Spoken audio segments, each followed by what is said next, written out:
What's going on, everybody? Welcome back to JJD TV. I'm your host Josh, and international football is over, which means club football has returned, and we have a pretty important match coming up this weekend. Saturday, we're taking on Leverkusen at Leverkusen. It's going to be a very interesting game, so I'm going to get my thoughts right now, and we're going to start a match preview. So if you guys are excited for club football to be back, be sure to drop a like, subscribe if you're new, and let's get into the video now.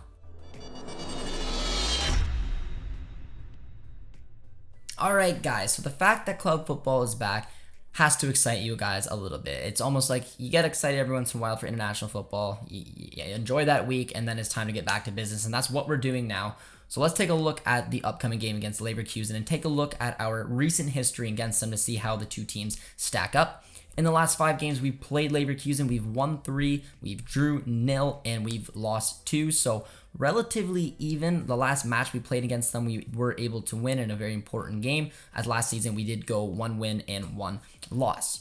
Taking a look at our recent form, Leverkusen, who, as you guys would have saw, topped the JJD TV power rankings, are sitting 2 wins, 1 draw, and 0 losses, and had 2 very honestly eye-opening wins with a 4-0 win over Gladbach and then a 4-1 win over Augsburg. While Dortmund are 2-0-1, they had that disappointing result against Freiburg, but we bounced back with a really convincing, well, we didn't have an overly convincing win, but we bounced back with a better performance against Hoffenheim, picked up the 3 points after our definitely convincing victory on opening weekend where we won 5-2.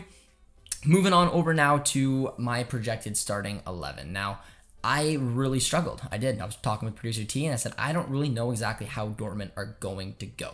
I really don't. I don't know what formation. I mean, the team's coming back from international break, trying to see who's fit, who's not. So I'm winging it. I'm winging this one, guys. So by the time I'm shooting it, I'm sure a little bit more information may come out. So take this starting 11 I would do with a grain of salt. But be sure to comment down below, though, and let me know if there was something that you agreed with, didn't agree with. But this is the starting 11 that I guess I would go with / I think might happen, and is going to line up in a 4-1-2-1-2. However, it's very important to note that this can be played in the 4-2-3-1, which is how I would line it up. So I'll tell you guys both formations, but I'm going to put it in the 4-2-3-1 for you guys to take a look at, because this is kind of what I prefer to see. In goal, we have Gregor Kobel. Right back, we have Thomas Meunier. Center back, we have Akanji. Alongside Hummels, it looks like he's fit, looks like he's going to be back for the game, which is really important for us. So obviously, if it's not him, could be a handful of other players that can go there, but right now I'm thinking that Hummels is going to go in with left back being Guerrero.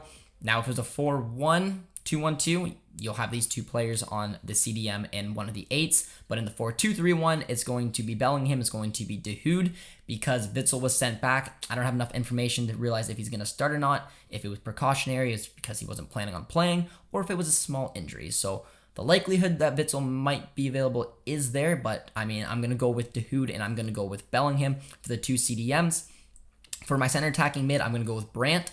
Gio picked up a injury, which is a huge blow. He was finding a little bit of good form, but it's a real opportunity now for Brandt to finally get a little piece of the action, going up against his former team, which is a good thing to note that he usually performs when he takes on Leverkusen. So I'm going to put him in the 10 in one of his better positions, alongside Marco Reus on the right attacking wing and Mullen on the left attacking wing with Holland as your striker. If it was a 4-1-2-1-2, it would be De Hood at the 6, Bellingham with Brandt as the 8, Reus as your 10, and of course Holland and Mullen up front as your dual strikers.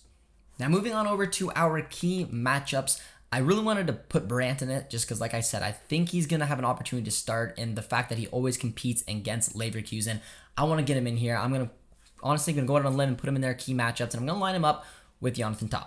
I'm going to put him with Tah because for a couple of reasons. I do think that Brandt's going to have the potential to go forward in this game and try to get a little bit more involved. We've seen that he can be deadly against Leverkusen. He can have these kind of games when he takes on his former club. And Tah's going to have a real opportunity to try to shut him down. I think that if Brandt's to be quiet, it's going to be because he just can't get around the big man that is Jonathan Tah. And if Brandt is to be successful, hopefully he can burn Tah, whether it's those quick 1-2s, he can find some space along the wings, look for Mullen, look for Holland.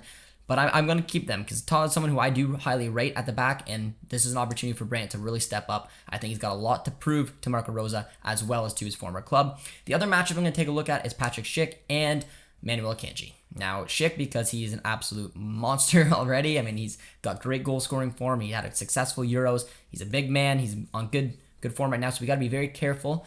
And I'm looking at our back four, and with the potential of Hummels maybe being there and not being there, I'm looking at Manuel Akanji. It's going to be Kanji's job to win those aerial duels, to shut this guy down, to make sure that you do everything you can to keep him at bay, to give us the best chance of potentially keeping a clean sheet or giving us a chance to outscore the opposition. And with all that being said, guys, got to go to the predictions. And I'm a little nervous. I'm not going to lie. Leverkusen, I don't think we're taking them on at the most ideal time, considering the injuries that Dortmund's going through, the iffy start we've had to the season right now, and the fact that Leverkusen are starting to find their gear. And the fact that we're away, I don't feel overly confident. I really don't. I'm always going to back the boys. You got to do what you got to do. Maybe it's an opportunity for Brandt to come up with a little brace here. This is, like I said, it's a special game when he takes on Leverkusen. He always seems to perform. So I am going to go with a 2-1 victory for Dortmund away from home. I'm not going to lie and say I feel that confident of doing it, but you guys know me. I'm always going to back them up. I mean, more realistically, a draw wouldn't be the end of the world, but I really want to see us compete for the title, and 3 points here are vital to do so. Same thing can be said for Leverkusen. So let's hear it in the comments down from you guys as well. How do you guys think this thing's going to play out? Do you agree with me? Do you think we're going to take the win? Do you think it's going to be a tough game? Leave your comments below. Be sure to drop a like if you enjoyed this video. Subscribe if you guys are new, and we'll see you guys next time.